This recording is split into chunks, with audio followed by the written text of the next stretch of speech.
Honourable Speaker, I present the budget for 2023-2024. This is the first budget in Amrit Kal. This budget hopes to build on the foundation laid in the previous budget and the blueprint drawn for India at 100. We envision a prosperous and inclusive India in which the fruits of development will reach all sections and citizens, especially our youth, women, farmers, OBCs, scheduled castes and scheduled tribes. In the 75th year of our independence, the world has recognized the Indian economy as a bright star. Our current year's economic growth is estimated to be at 7%. It is notable that this is the highest among all the major economies.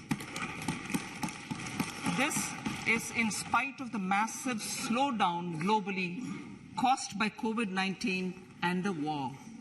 The Indian economy is therefore on the right track and despite a time of challenges, heading towards a bright future. Today, as Indians stand with their head held high and the world appreciates India's achievements and successes, we are sure that elders who had fought for India's independence will, with joy, bless us in our endeavors going forward as well. Our focus on wide-ranging reforms and sound policies implemented through Sabka Prayas, resulting in Jan Bhagidari and targeted support to those in need, helped us perform well in trying times. India's rising global profile is because of the several accomplishments. Unique world-class digital public infrastructure, example, Aadhaar, CoWIN and UPI. COVID vaccination drive in unparalleled scale and speed. Proactive role in frontier areas such as achieving the climate-related goals, Mission Life and National Hydrogen Mission. During the COVID-19 pandemic, we ensured that no one goes to bed hungry with a scheme to supply free food grains to over 80 crore persons for 28 months. Continuing our commitment to ensure food and nutritional security, we are implementing from 1st January 2023 a scheme to supply free food grain to all Antyodaya and priority households for the next 1 year. Under PM Garib Kalyan Anna Yojana, the entire expenditure of about 2 lakh crore will be borne by the central government. In these times of global challenges, the G20 presidency gives us a unique opportunity to strengthen India's role in the world economic order. With the theme of Vasudhaiva Kutumbakam, we are steering an ambitious, people-centric agenda to address global challenges and to facilitate sustainable economic development. The government's efforts since 2014 have ensured for all citizens a better quality of life and life of dignity. The per capita income has more than doubled to 1.97 lakh rupees. In these 9 years, the Indian economy has increased in size from being 10th to 5th largest in the world.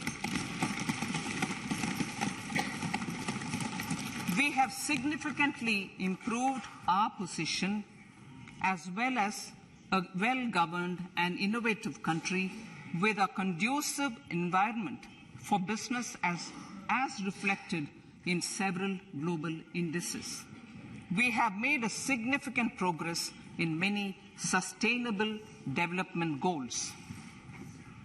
The economy has become a lot more formalized, as reflected in the EPFO membership, more than doubling to 27 crore, and rupees 7,400 crore digital payments of 126 lakh crore rupees through UPI in 2022. The efficient implementation of many schemes with universalization of targeted benefits has resulted in inclusive development. Some of the schemes are 11.7 crore household toilets under Swachh Bharat mission, which is achieved, 9.6 crore LPG connections under Ujjwala, 220 crore COVID vaccination of 102 crore persons, 47.8 crore PM Jan Dhan bank accounts, insurance cover for 44.6 crore persons under PM Suraksha Bima and PM Jeevan Jyoti Yojana, and cash transfer of 2.2 lakh crores of rupees to 11.4 crore to over 11.4 crore farmers under PM Kisan Samman Nidhi. Our vision for the Amrit Kal includes technology-driven and knowledge-based economy with strong public finances and a robust financial sector. To achieve this, Jan Bhagidari through Sabka Saath Sabka Prayas is essential. The economic agenda for achieving this vision focuses on three things. First, facilitating ample opportunities for citizens, especially the youth, to fulfill their aspirations. Second, providing strong impetus to growth and job creation. And third, strengthening macroeconomic stability. To service these focus areas in our journey to India at 100, we believe that the following four opportunities can be transformative during Amrit Kal. Economic empowerment of women. Deen Dayal Antyodaya Yojana National Rural Livelihood Mission has achieved remarkable success by mobilizing rural women into 81 lakh self-help groups. We will enable these groups to reach the next stage of economic empowerment through formation of large producer enterprises or collectives, with each having several thousand members and managed professionally. They will be helped with raw materials supply and for better design, quality, branding, and marketing of their products. Through supporting these policies, they will be enabled to scale up their operations to serve the large consumer markets, as has been the case with the several startups growing into unicorns. PM Vishwakarma Kaushal Samman, PM Vikas. For centuries, traditional artisans and craftspeople who work with their hands using tools have brought renown for India. They're generally referred to as Vishwakarma. The art and the handicraft created by them represents the true spirit of Atmanirbhar Bharat. For the first time, a package of assistance for them has been conceptualized. The new scheme will enable them to improve the quality, scale, and reach of their products, integrating them with the MSME value chain. The components of this scheme will include not only financial support, but also access to advanced skill training, knowledge of modern digital techniques, and efficient green technologies, brand promotion, linkage with local and global markets, digital payments, and social security. This will greatly benefit the scheduled castes, scheduled tribes, OBCs, women, and people belonging to the weaker sections. Tourism. The country offers immense attraction for domestic as well as foreign tourists. There is a large potential to be tapped in tourism. The sector holds huge opportunities for jobs and entrepreneurship for youth in particular. Promotion of tourism will be taken up on mission mode with active participation of states, convergence of government programs, and public-private partnerships. Green growth. We are implementing many programs for green fuel, green energy, green farming, green mobility, green buildings, and green equipment, and policies for efficient use of energy across various economic sectors.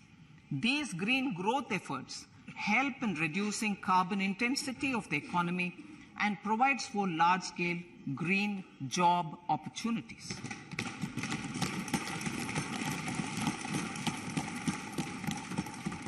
Priorities of this budget. The budget adopts the following 7 priorities. They complement each other and act as the Saptarishi guiding us through the Amritkal. Inclusive development, reaching the last mile, infrastructure and investment, unleashing the potential, green growth, youth power, and financial sector. I now speak on the priority number 1, inclusive development. The government's philosophy of Sabka Saath, Sabka Vikas has facilitated inclusive development covering in specific farmers, women, youth, OBCs, scheduled castes, scheduled tribes, Divyangjan, and economically weaker sections, and overall priority for the underprivileged, Vanchiton ko Variyata. There has also been a sustained focus on Jammu Kashmir, Ladakh, and the Northeast. This budget builds on those efforts. Digital public infrastructure for agriculture. Digital public infrastructure for agriculture will be built as an open source, open standard, and interoperable public good. This will enable inclusive farmer-centric solutions through relevant information services for crop planning and health, improved access to farm inputs, credit and insurance, help for crop estimation, market intelligence, and support for growth of agri-tech industry and startups.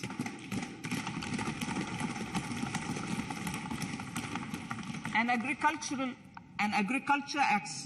accelerator fund. An agriculture accelerator fund will be set up to encourage agri-startups by young entrepreneurs in rural areas. The fund will aim at bringing innovative and affordable solutions for challenges faced by farmers. It will also bring in modern technologies to transform agricultural practices, increase productivity and profitability. To enhance the productivity of extra long staple cotton, we will adopt a cluster-based and value chain approach through public-private partnerships. This will mean collaboration between farmers, state, and industry for input supplies, extension services, and market linkages. We will launch an Atmanirbhar Clean Plant program to boost availability of disease-free, quality planting material for high-value horticultural crops at an outlay of 2,200 crores. Global hub for millets, which are Sri Anna. India is the forefront.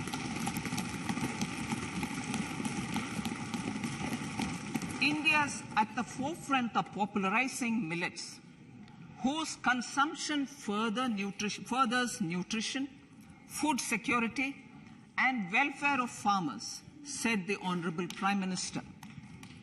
We are the largest producer and second largest exporter of Sri Anna in the world. We grow several types of Sri Anna, such as Sri Anna Jowar, Sri Anna Ragi, Sri Anna Bajra, Sri Anna Kutu, Ramdana, Kangni, Kutni, Kutki, Kodo, China, and Sama. These have a number of health benefits and have been an integral part of our food for centuries. I acknowledge with pride the huge service done by small farmers in contributing to the health of fellow citizens by growing these Sri Anna. Now, to make India a global hub for Sri Anna, the Indian Institute of Millet Research, ideally Indian Institute of the Sri Anna Research, Hyderabad, will be supported as the Center of Excellence for sharing best practices, research, and technologies at the international level. The agricultural credit target will be increased to 20 lakh crores with focus on animal husbandry, dairy, and fisheries.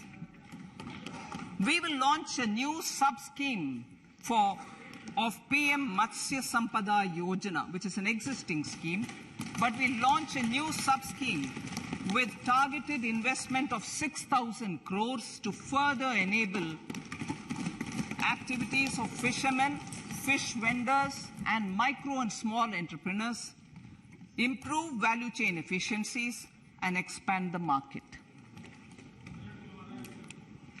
For farmers, especially small and marginal farmers and other marginalized sections, the government is promoting cooperative-based economic development model.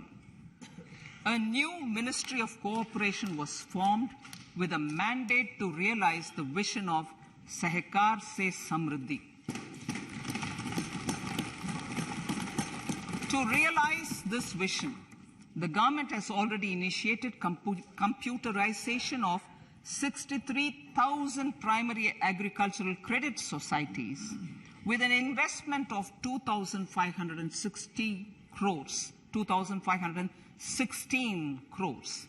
In consultation with all the stakeholders and the states, model bylaws for PACS were formulated, enabling them to become multi-purpose PACS. A national cooperative database is being prepared for countrywide mapping of cooperative societies. With this backdrop, we will implement a plan to set up massive decentralized storage capacity.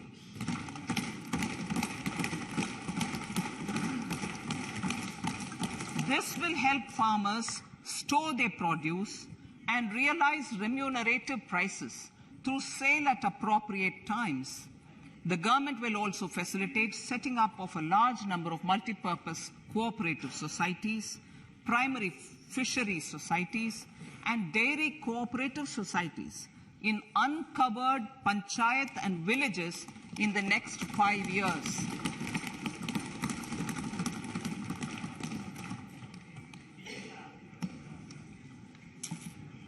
Health, education, and skilling. 157 new nursing colleges will be established in co-location with the existing 157 medical colleges established since 2014. A mission to eliminate sickle cell anemia by 2047 will be launched. It will entail awareness creation, universal screening of 7 crore people in the age group of 0 to 40 years in affected tribal areas, and counseling through collaborative efforts of central ministries and state governments. Facilities in select ICMR labs, Indian Council for Medical Research labs, will be made available for research by public and private medical college faculty and private sector R&D teams for encouraging collaborative research and innovation. A new program to promote research and innovation in pharmaceuticals will be taken up through centers of excellence. We shall also encourage industry to invest in research and development in specific priority areas. Dedicated multidisciplinary courses for medical devices will be supported in existing institutions to ensure availability of skilled manpower for futuristic medical technologies, high-end manufacturing, and research. Teachers' training. Teachers' training will be re-envisioned through innovative pedagogy, curriculum transaction, continuous professional development, dipstick surveys, and ICT implementation. The District Institute of Education and Training will be developed as vibrant institutes of excellence for this purpose.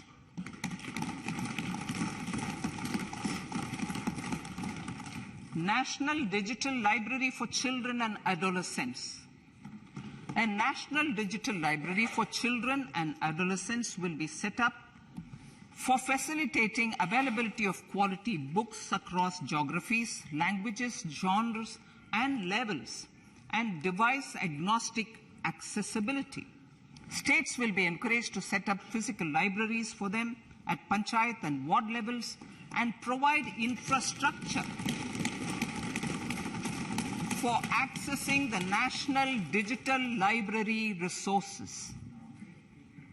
Additionally, to build a culture of reading and to make up for pandemic time learning loss, the National Book Trust, the Children's Book Trust, and other sources will be encouraged to provide and replenish non-curricular titles in regional languages and in English to these physical libraries. Collaboration with NGOs that work in literacy will also be a part of this initiative. To inculcate financial literacy, financial sector regulators and organizations will be encouraged to provide age-appropriate reading material to these libraries. I move to priority 2, reaching the last mile. Prime Minister Vajpayee's government had formed the Ministry of Tribal Affairs and the Department of Development of Northeast Region to provide a sharper focus to the objective of reaching the last mile. Our government has formed the Ministries of Ayush, Fisheries, Animal Husbandry and Dairying, Skill Development, Jal Shakti and Cooperation. Building on the success of the Aspirational Districts program, the government has recently launched the Aspirational Blocks program, covering 500 blocks for saturation of essential government services across multiple domains such as health, nutrition, education, agriculture, water resources, financial inclusion, skill development, and basic infrastructure. Manya Speaker, sir, Pradhan Mantri PVTG, which is Primitive Vulnerable Tribal Groups Development Mission, is being launched. To improve socio-economic conditions of the particularly vulnerable tribal groups, the PVTGs as we refer them to, Pradhan Mantri PVTG Development Mission will be launched.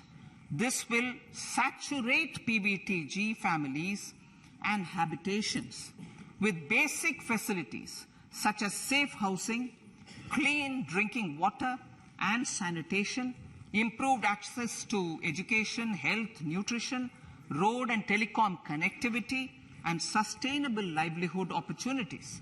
An amount of 15,000 crores will be made available to implement the mission in the next 3 years under the Development Action Plan for the Scheduled Tribes.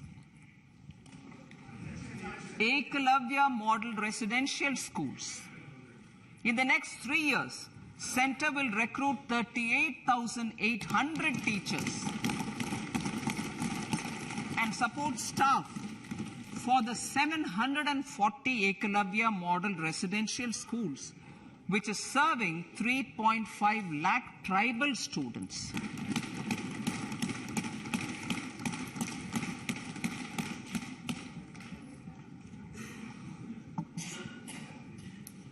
In the drought-prone central regions of Karnataka, central assistance of 5,300 crore will be given to Upper Bhadra project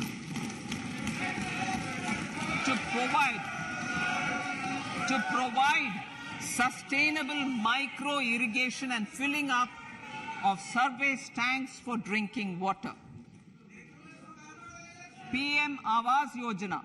The outlay for PM Awas Yojana is being enhanced by 66% to over 79,000 crores. Bharat Shared Repository of Inscriptions will be set up in a digital epigraphy museum with digitization of 1 lakh ancient inscriptions in the first stage. Support for poor prisoners. For poor persons who are in prisons and unable to afford the penalty or the bail amount, required financial support will be provided.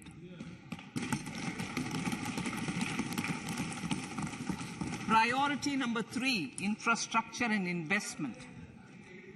Investments in infrastructure and productive capacity have a large multiplier impact on growth and employment. After the subdued period of the pandemic, private investments are growing again. The budget takes the lead once again to ramp up the virtuous cycle of investment and job creation. Honorable Speaker, sir, the capital investment outlay is being increased steeply for the 3rd year in a row by 33% to 10 lakh crores, which would be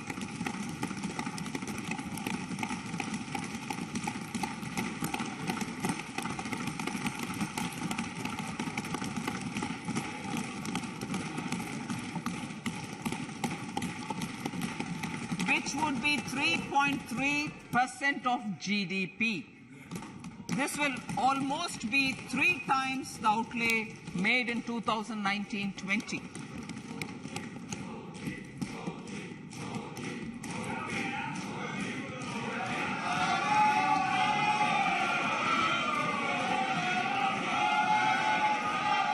This substantial increase in recent years is central to the government's efforts to enhance growth potential and job creation, crowd in private investments, and provide a cushion against global headwinds. The direct capital investment by the center is complemented by the provision made for creation of capital assets through grants and aids to state.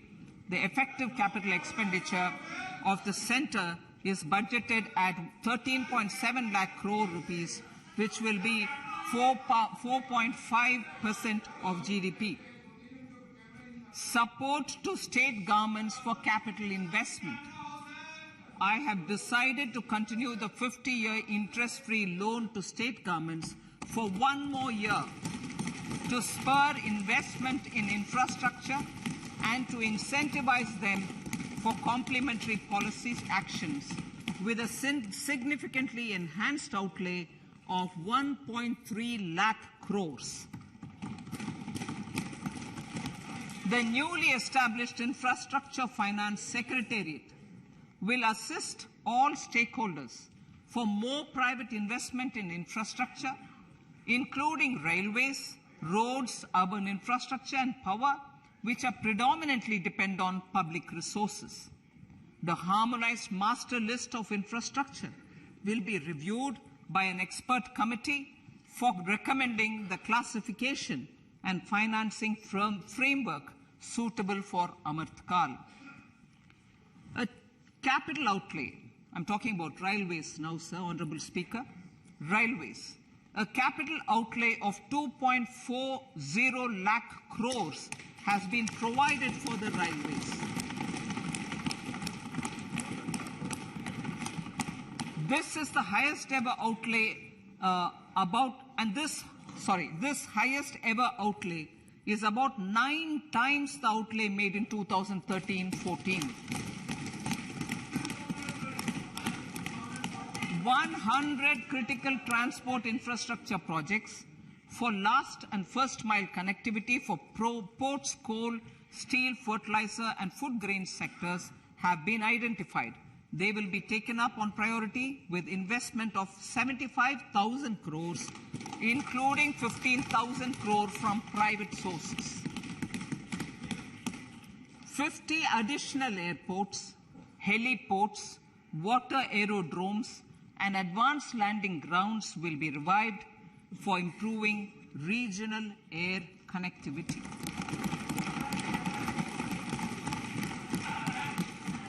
Sustainable cities for tomorrow.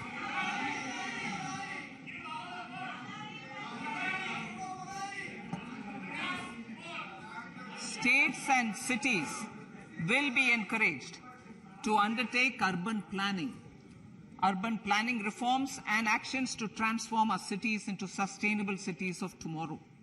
This means efficient use of land resources, adequate resources for urban infrastructure, transit-oriented development, enhanced availability and affordability of urban land and opportunities for all. Through property tax governance reforms and ring-fencing user charges on urban infrastructure, cities will be incentivized to improve their creditworthiness for municipal bonds. Like the RIDF, an urban infrastructure development fund will be established through use of priority sector lending shortfall. This will be managed by the National Housing Bank and will be used by public agencies to create urban infrastructure in Tier 2 and Tier 3 cities. States will be encouraged to leverage resources from the grants of the 15th Finance Commission as well as existing schemes to adopt appropriate user charges while accessing the UIDF. We expect to make available 10,000 crore rupees per annum for this purpose. All cities and towns will be enabled for 100% mechanical desludging of septic tanks and sewers to transition from manhole to machine hole mode.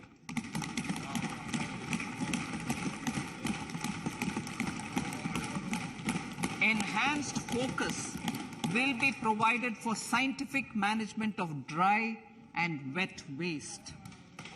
Honorable Speaker, sir, our Prime Minister had said, good governance is the key to a nation's progress. Our government is committed to providing a transparent and accountable administration which works for the betterment and welfare of common citizens. Mission Karma Yogi.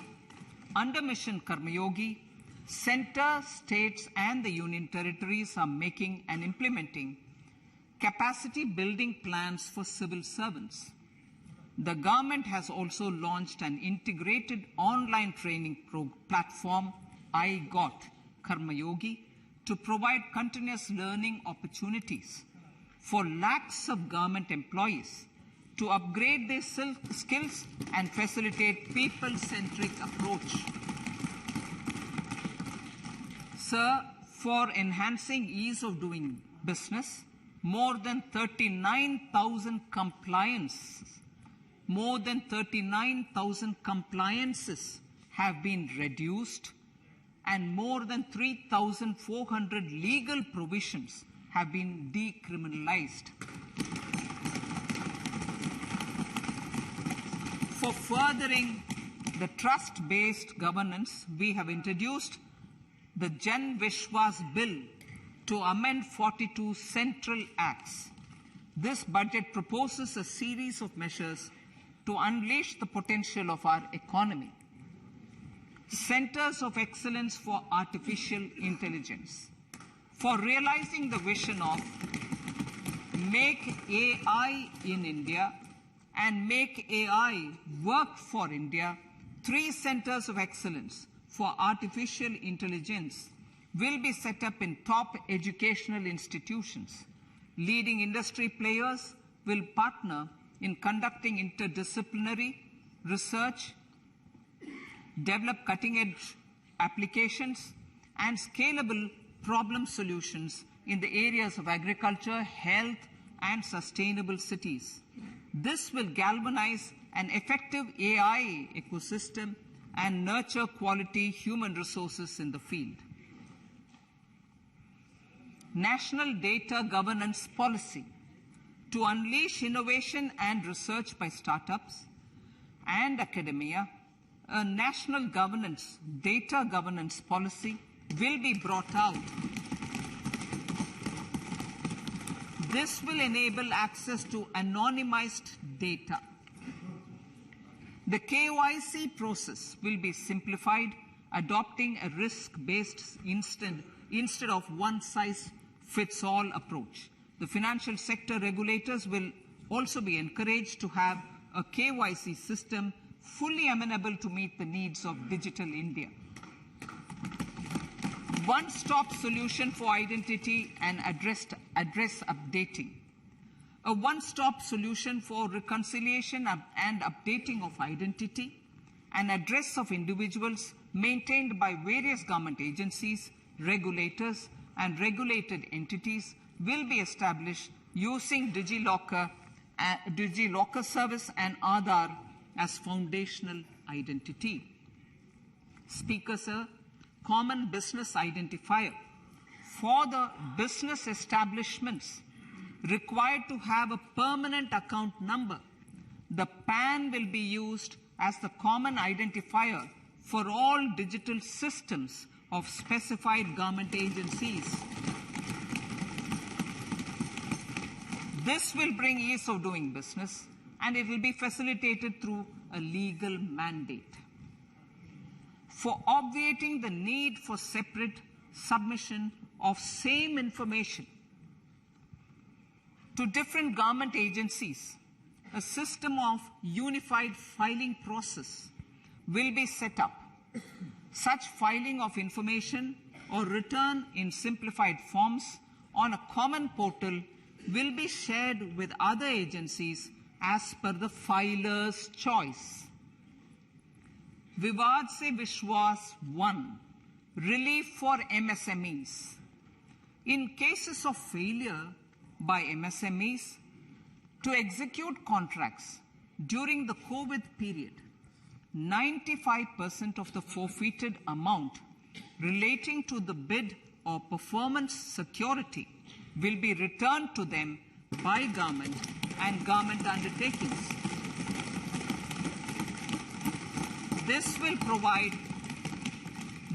provide relief to the MSMEs. Vivad Se Vishwas 2. Settling contractual disputes. To settle contractual disputes of government and government undertakings, wherein arbitral award is under challenge in a court, a voluntary settlement scheme with standardized terms will be introduced. This will be done by offering graded settlement terms depending on pendency level of the dispute. The state support mission of Niti Aayog will be continued for 3 years for our collective efforts towards national priorities. Result-based financing. To better allocate scarce resources for competing development needs, the financing of select schemes will be changed on a pilot basis from input-based to result-based. E-courts. For efficient administration of justice, Phase 3 of the e-courts project will be launched with an outlay of 7,000 crores. Fintech services in India have been facilitated by our digital public infrastructure, including Aadhaar, PM Jan Dhan Yojana, Video, KYC, India Stack, and UPI. To enable more fintech innovative services, the scope of documents available in DigiLocker for individuals will be expanded. An entity, DigiLocker, will be set up for the use by MSMEs, large businesses, and also charitable trusts. This will be towards storing and sharing documents online securely whenever needed with various authorities, regulators, banks, and other business entities. 5G services. 100 labs for developing applications using 5G services will be set up in engineering institutions.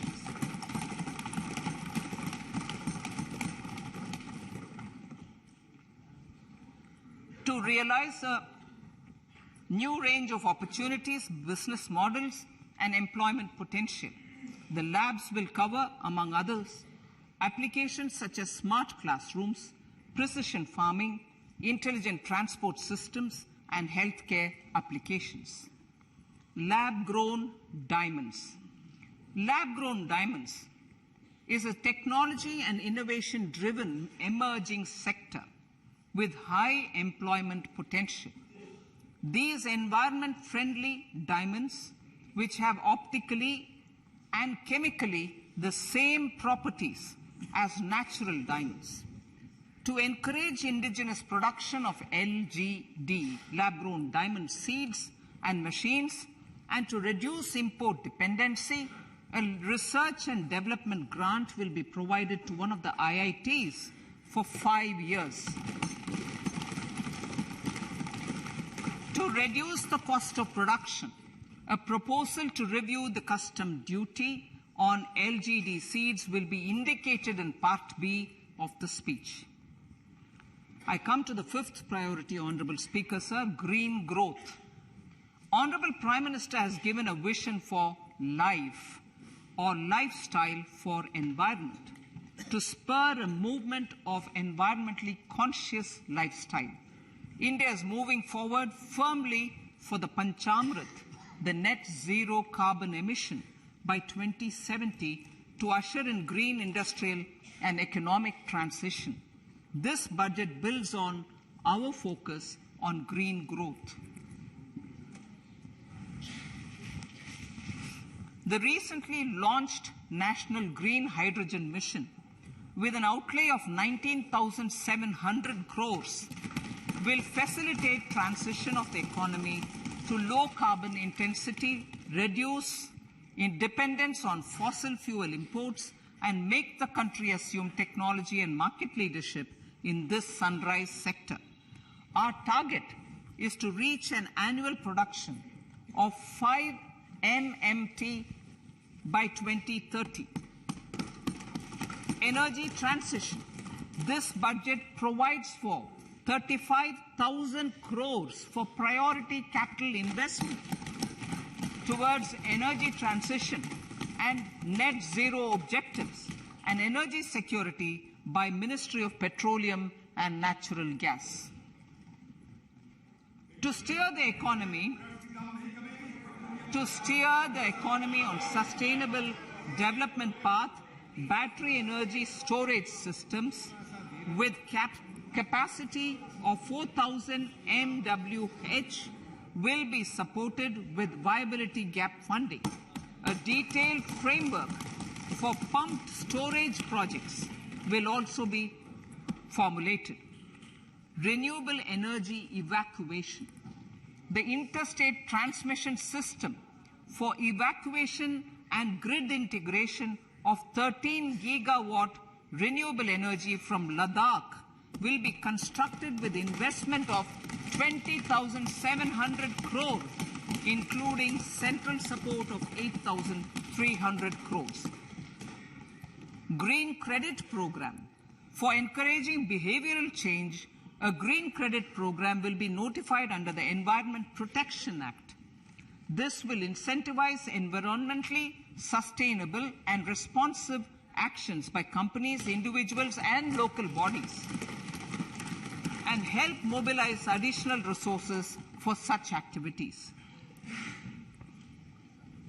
PM Program for Restoration, Awareness, Nourishment, and Amelioration of Mother Earth, PM Pranam, will be launched to incentivize states and union territories to promote alternative fertilizers and balanced use of chemical fertilizers.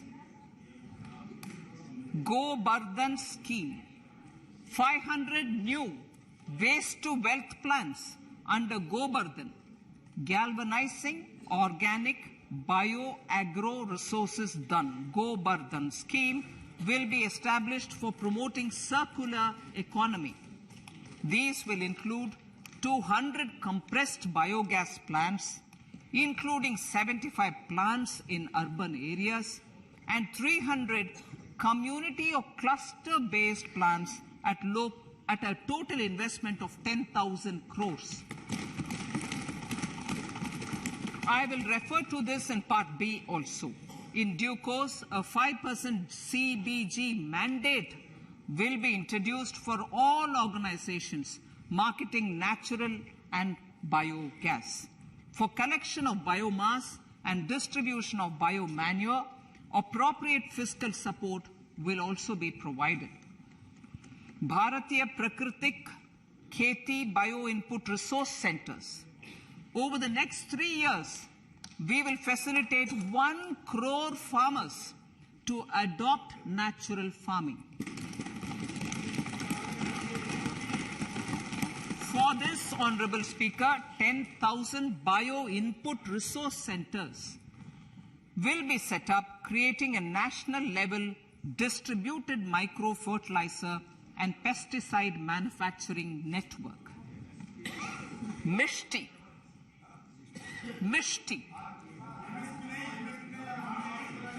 Building on India's success in afforestation, mangrove initiative for shoreline habitats and tangible incomes, Mishti, will be taken up for mangrove plantation along the coastline and on salt pan lands wherever feasible through convergence between Manrega, Campa, Fund and other sources. Amrit Dharohar. Wetlands are vital ecosystems which sustain biological diversity. In his latest Mann Ki Baat, the Prime Minister said, now, I quote, now the total number of Ramsar sites in our country has increased to 75, whereas before 2014, there were only 26, unquote. Local communities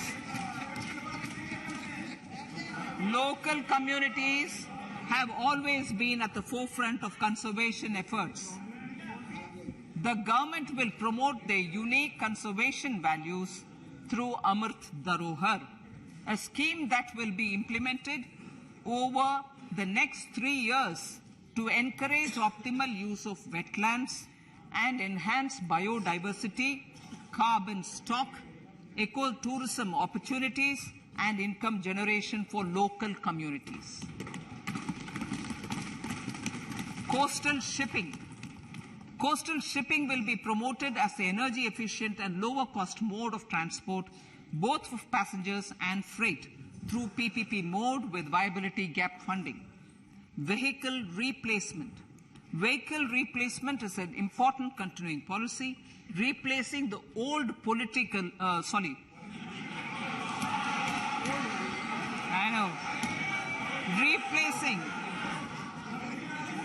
Absolutely. Thank you. Replacing old polluting vehicles. May be applicable, right?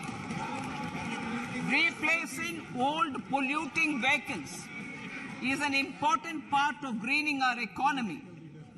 In furtherance of the vehicle scrapping policy mentioned in Budget 21-22, I have allocated adequate funds to scrap old vehicles of the central government. States will also be supported in replacing old vehicles and old state ambulances. Honorable Speaker, sir, I move to priority 6, youth power. To empower our youth and help the Amrit PD realize their dreams, we have formulated the National Education Policy, which is very wide in its scope, but one of the things is also to focus on skilling, adopted economic policies that facilitate job creation at scale and have supported business opportunities. Pradhan Mantri Kaushal Vikas Yojana. Pradhan Mantri Kaushal Vikas Yojana 4.0 will be launched to skill lakhs of youth within the next 3 years. On-job training, industry partnership, and alignment of courses with needs of industry will be emphasized. The scheme will also cover new age courses for Industry 4.0 like coding, AI, robotics, mechatronics, IoT, 3D printing, drones, and other soft skills. To skill youth for international opportunities, 30 Skill India International Centers will be set up across different states. The digital ecosystem for skilling will be further expanded with the launch of a unified Skill India digital platform for enabling demand-based formal skilling, linking with employers including MSMEs, and facilitating access to entrepreneurship schemes. To provide stipend support to 47 lakh youths in 3 years, direct benefit transfer under a pan-India national apprenticeship promotion scheme will be rolled out. Tourism. Honorable Speaker, sir, with an integrated and innovative approach, at least 50 destinations will be selected through challenge mode. In addition to aspects such as physical connectivity, virtual connectivity, tourist guides, high standards for food streets, and tourist security, all the relevant aspects would be made available on an app to enhance tourist experience. Every destination would be developed as a complete package. The focus of development of tourism would be on domestic as well as foreign tourists.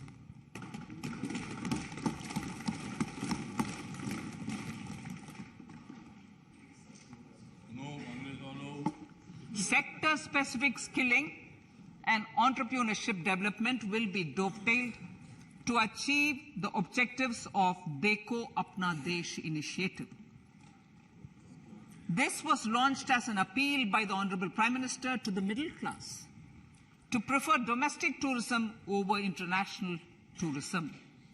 The integrated development of theme-based tourist circuits, the Swadesh Darshan scheme, was also launched. Under the Vibrant Villages program, tourism infrastructure and amenities will be facilitated in border villages. Unity Mall. States will be encouraged to set up a Unity Mall in their state capital or most prominent tourism center or the financial capital for promotion and sale of their one district, one product and GI products and other handicraft products, and for providing space for such products of all other states as well. Sir, priority number 7, financial sector. Our reforms in the financial sector and innovative use of technology have led to financial inclusion at scale, better and faster service delivery, ease of access to credit, and participation in financial markets. This budget proposes to further these measures. Credit guarantee for MSMEs. Last year, I proposed revamping of the credit guarantee scheme for the MSMEs. I am happy to announce that the revamped scheme will take effect from 1st April 2023 through infusion of 9,000 crores in the corpus. This will enable additional collateral-free guaranteed credit of 2 lakh crores of rupees. Further, the cost of credit will be reduced by about 1%. A national financial information registry will be set up to serve as the central repository of financial and ancillary information. This will facilitate efficient flow of credit, promote financial inclusion, and foster financial stability. A new legislative framework will govern this credit public infrastructure and will be designed in consultation with the RBI. To meet the needs of Amrit Kal and to facilitate optimum regulation in the financial sector, public consultation, as necessary and feasible, will be brought to the process of regulation making and issuing subsidiary directions. To simplify, to ease, and to reduce cost of compliance, financial sector regulators will be requested to carry out a comprehensive review of existing regulations. For this, they will consider suggestions from public and regulated entities. Time limits to decide the application under various regulations will also be laid down. Honorable Speaker, sir, to enhance business activities in GIFT IFSC, the following measures will be taken. Delegating powers under the SEZ Act to the IFSCA to avoid dual regulation. Setting up a single window IT system for registration and approval of IFSCA, SEZ authorities, GSTN, RBI, SEBI, and IRDAI. Permitting acquisition financing by IFSC banking units of foreign banks. Establishing a subsidiary of Exim Bank for trade refinancing. Amending IFSCA Act for statutory provisions for arbitration, ancillary services, and avoiding dual regulation under the SEZ Act, and recognizing offshore derivative instruments as valid contracts. Honorable Speaker, sir, data embassy. For countries looking for digital continuity solutions, we will facilitate setting up of their data embassies in GIFT IFSC.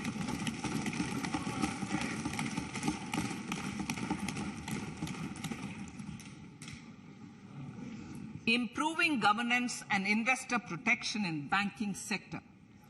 To improve bank governance and enhance investors' protection, certain amendments to the Banking Regulation Act, the Banking Companies Act, and the Reserve Bank of India Act are being proposed.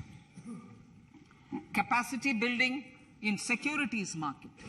Honorable Speaker, sir, to build capacity of functionaries and professionals in the securities market, SEBI will be empowered to develop, regulate, maintain, and enforce norms and standards for education in the National Institute of Securities Markets and to recognize award of degrees, diplomas, and certificates. A central processing center will be set up for faster response to companies through centralized handling of various forms filed with field officers under the Companies Act. Reclaiming of shares and dividends.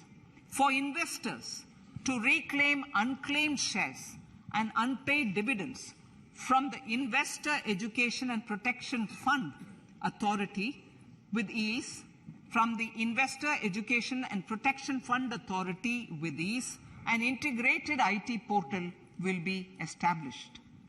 Digital payments continue to find wide acceptance. In 2022, they show an increase of 76% in transactions and 91% in value. Fiscal support for this digital public infrastructure will continue in 2023-2024. Azadi Ka Amrit Mahotsav, Mahila Samman Bachat Patra.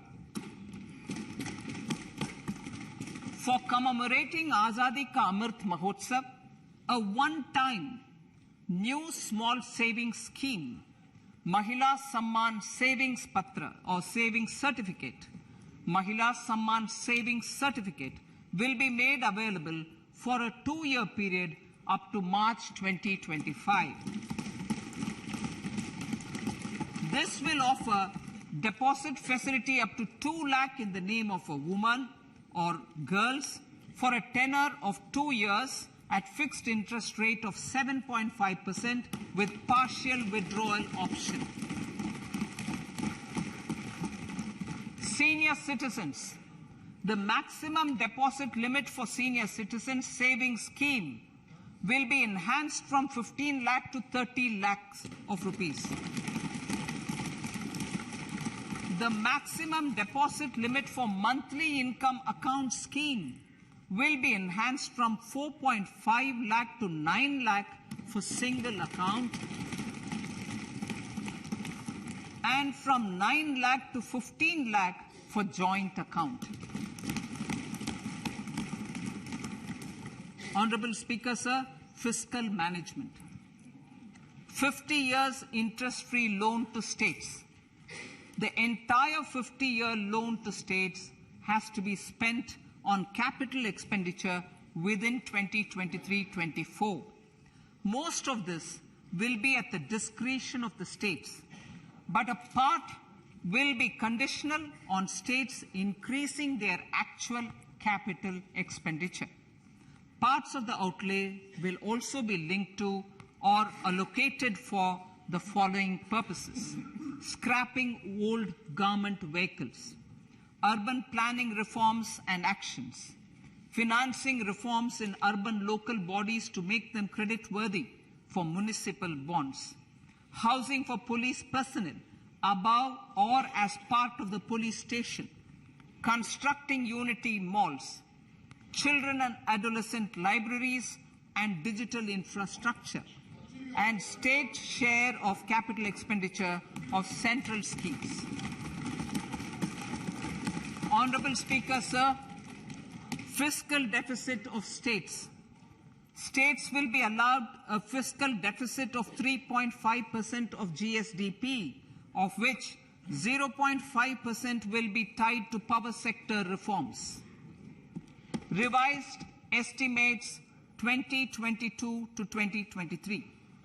The revised estimate, Honorable Speaker, sir, of the total receipts other than borrowing is 24.3 lakh crores, of which the net tax receipts are 20.9 lakh crores. The revised estimate of the total expenditure is 41.9 lakh crores of rupees, of which the capital expenditure is about 7.3 lakh crores. The revised estimate of the fiscal deficit is 6.4% of GDP, adhering to the budget estimate. So budget estimates of 2023-24. Coming to 2023-24, the total receipts other than borrowings and the total expenditure are estimated at 27.2 lakh crores and 45 lakh crores respectively. The net tax receipts are estimated at 23.3 lakh crores. The fiscal deficit is estimated to be 5.9% of the GDP. In my budget speech for 21-22, I had announced that we plan to continue the path of fiscal consolidation, reaching a fiscal deficit of below 4.5% by 2025-26, with a fairly steady decline over the period.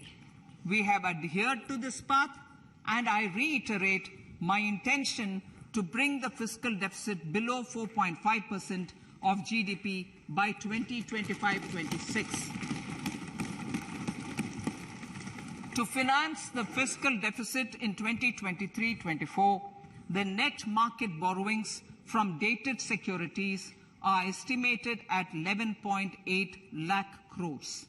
The balance financing is expected to come from small savings and other sources. The gross market borrowings are estimated at 15.43 lakh crores of rupees. Honorable Speaker, sir, I now move to Part B.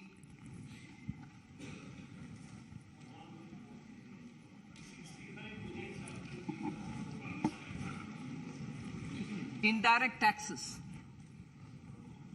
My indirect tax proposals will aim to promote exports, boost domestic manufacturing, enhance domestic value addition, encourage green energy and mobility.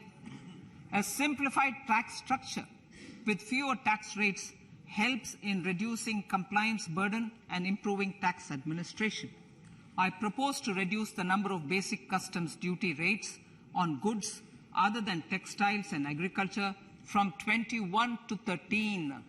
As a result, there are minor changes in the basic custom duties, cesses and surcharges on some items including toys, bicycle, automobiles and naphtha.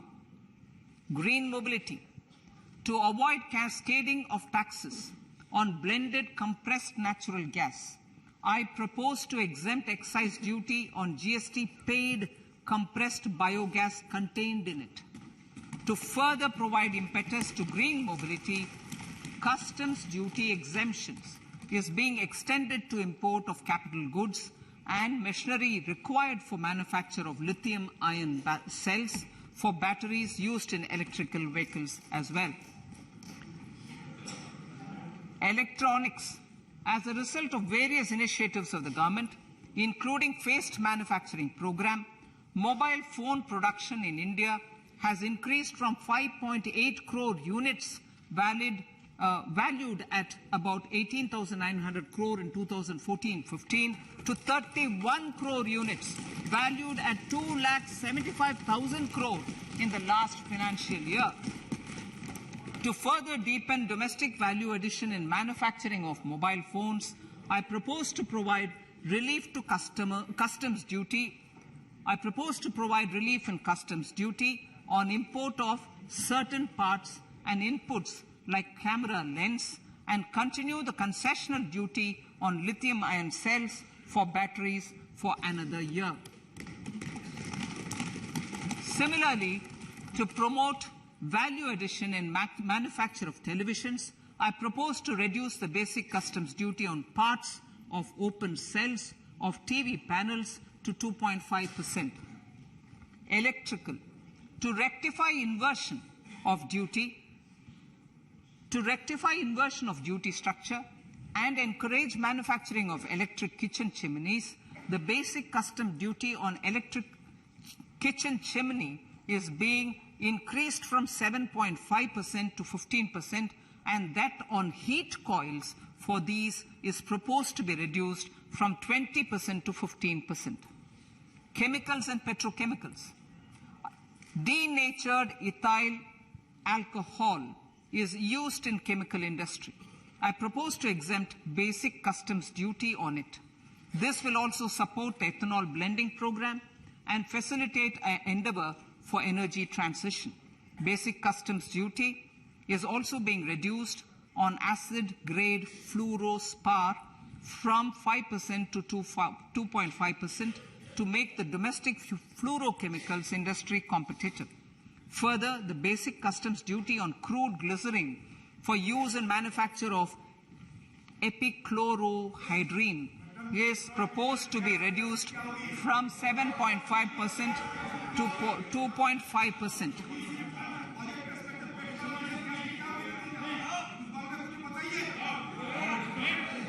Marine products. In the last financial year, marine products recorded the highest export growth, benefiting farmers in the coastal states of the country. To further enhance the export competitiveness of marine products, particularly shrimps, duty is being reduced on key inputs for domestic manufacture of shrimp feed. India is a global leader, as I said in Part A, in cutting and polishing of natural diamonds, contributing about 3/4 of the global turnover by value. With the depletion of deposits of natural diamonds, the industry is moving towards lab-grown diamonds, and it holds huge promise. To seize this opportunity, I propose to reduce the basic customs duty on seeds used in their manufacture.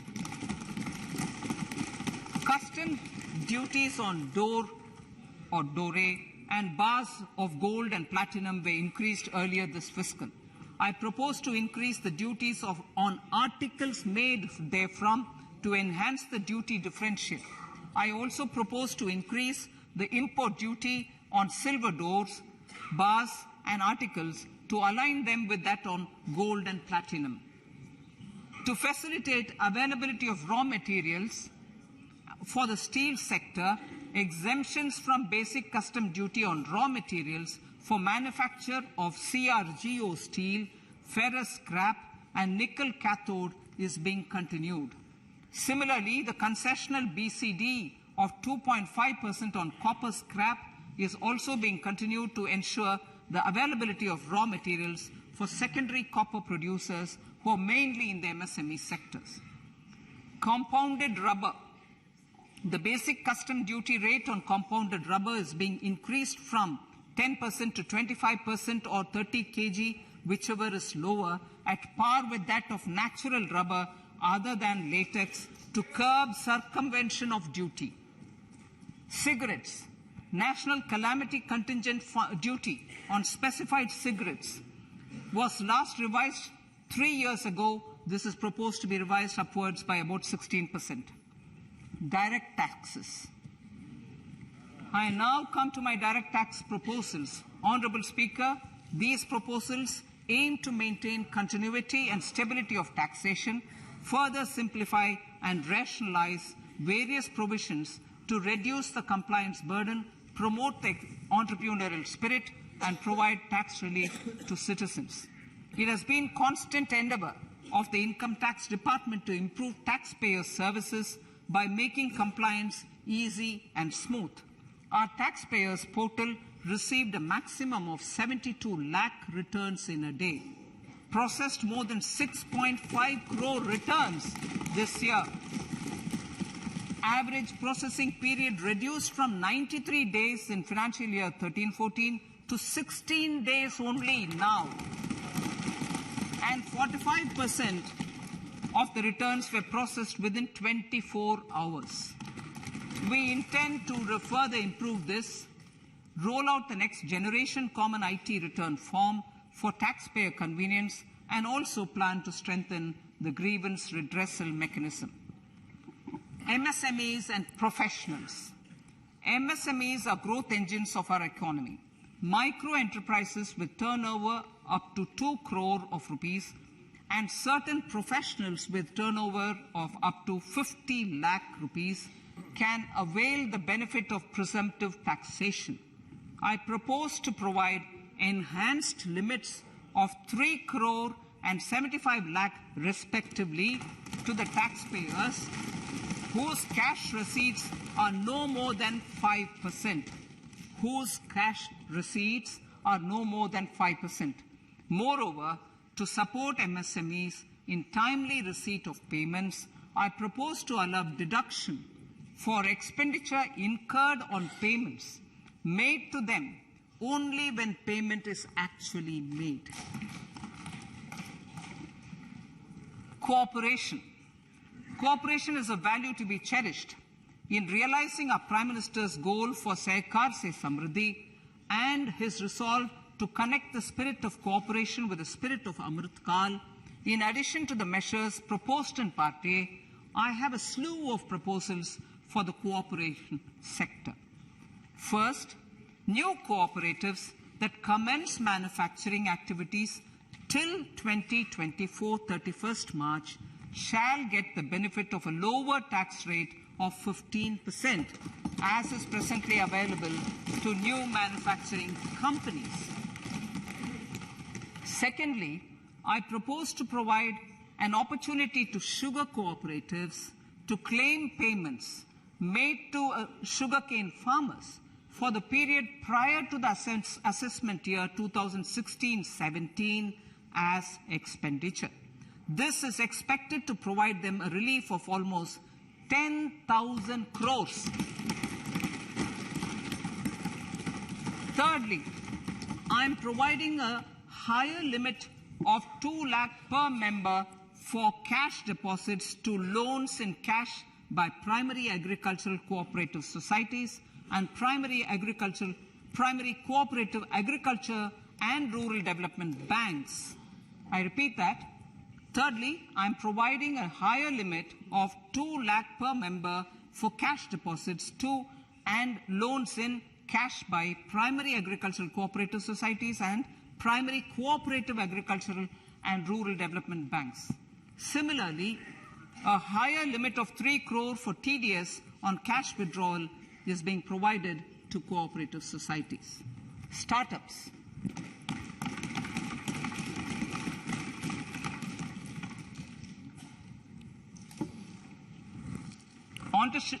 Entrepreneurship is vital for a country's economic development.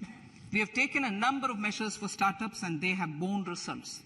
India is now the third largest ecosystem for startups globally and ranks second in innovation quality among middle-income countries. I propose to extend the date of incorporation for income tax benefits to startups from 31/3/2023 to 31/3/2024.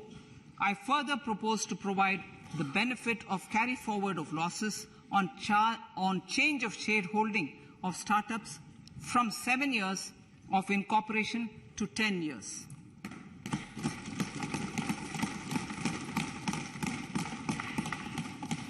To reduce the pendency of appeals at commissioner level, I propose to deploy about 100 joint commissioners for disposal of small appeals. We shall also be more selective in taking up cases for scrutiny of returns already received this year. Better targeting of tax concessions. For better targeting of tax concessions and exemptions, I propose to cap deduction from capital gains on investment in residential house under Section 54 and Section 54F to 10 crores.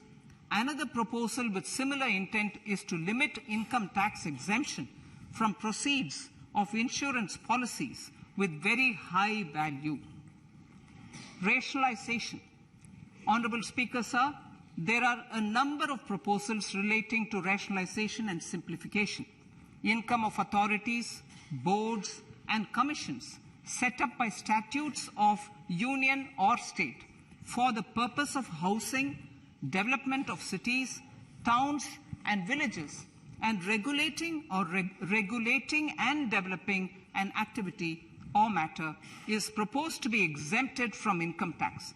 Other major measures in this direction are removing the minimum threshold of 10,000 for TDS and clarifying taxability relating to online gaming, not treating conversion of gold into electronic gold receipts and vice versa as capital gains, reducing the TDS rate from 30% to 20% on taxable portion of EPF withdrawals in non-PAN cases, and taxation on income for market-linked debentures. Other major proposals in the finance bill relate to the following: extension of period of tax benefits to funds relocating to IFSC, GIFT City till 31/3/2025, decriminalization under Section 276A of the Income Tax Act, allowing carry forward of losses on strategic disinvestment, including that of IDBI Bank, and providing EEE status to Agnivir Fund. Personal income tax.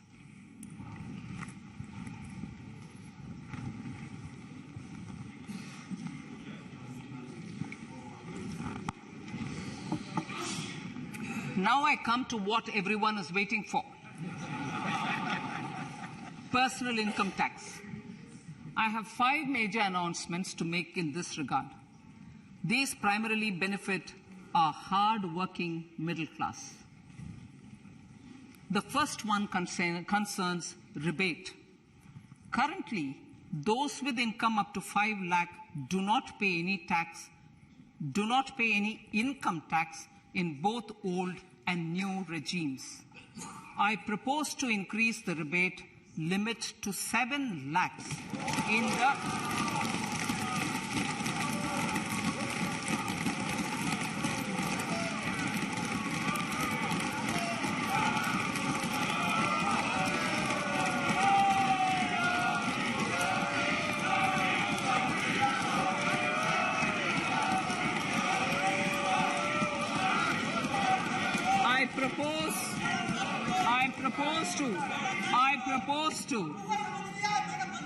I propose to increase the rebate limit to 7 lakh in the new tax regime. Thus, persons in the new tax regime with income up to 7 lakhs will not have to pay any tax at all. The second proposal relates to middle-class individuals. I had introduced in the year 2020 the new personal income tax regime with 6 income slabs starting from 2.5 lakh. I propose to change the tax structure in this regime by reducing the number of slabs to 5 and increasing the tax exemption limit to 3 lakhs. The new tax rates are 0 to 3 lakh, nil.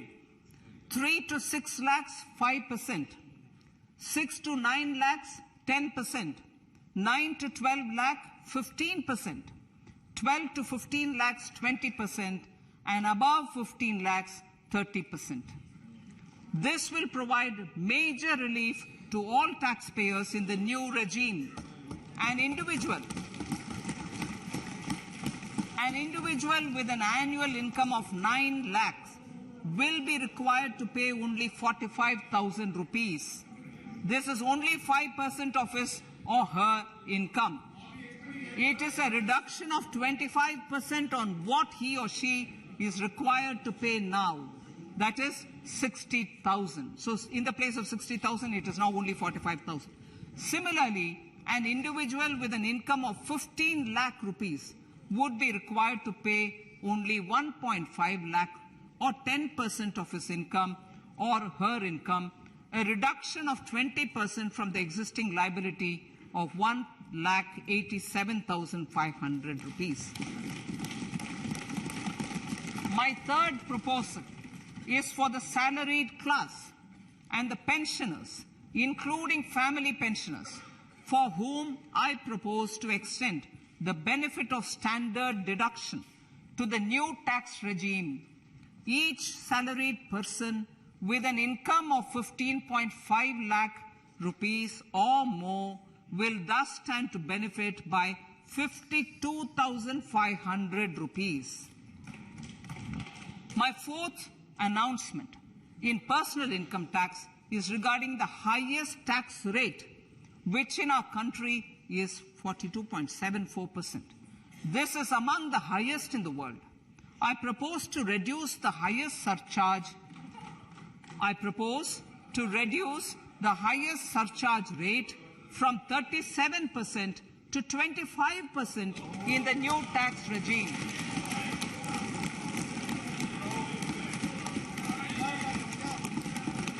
This would result in reduction of the maximum rate. This would result in the reduction of the maximum tax rate to 39%.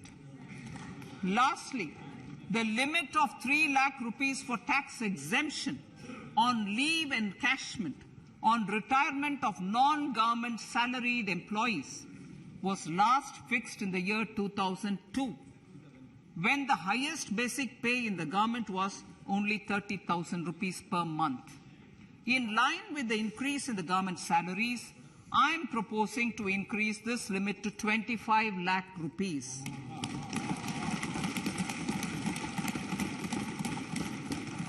We are also making the new income tax regime as the default tax regime. However, citizens will continue to have the option to avail the benefit of the old tax regime. Apart from these, I'm also making some other changes as given in the annexure. As a result of these proposals, revenue of about 38,000 crore to 37,000 crore in direct taxes and rupees 1,000 crore in indirect taxes will be foregone, while revenue of about 3,000 crore will be additionally mobilized. Thus, the total revenue foregone is about 35,000 crores annually. Honorable Speaker, sir, with these words, I commend the budget to this August House.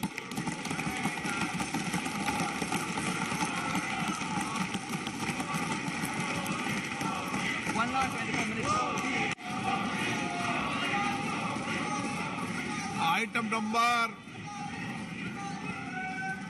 1, माननीय item number 2, Shrimati Nirmala Sitharaman ji. Sir, with your permission, I lay on the table of the following statements. Under Section 3(1) of the Fiscal Responsibility Budget Management Act 2003, 1. Medium-term fiscal policy cum fiscal policy strategy statement and macroeconomic framework statement. माननीय सदस्यगण, जैसा कि आपको समाचार भाग 2 के माध्यम से पहले ही सूचित किया जा चुका है कि माननीय वित्त मंत्री जी के बजट भाषण की प्रतियां हार्ड कॉपी के रूप में उपलब्ध कराई गई है. आप बजट भाषण की अपनी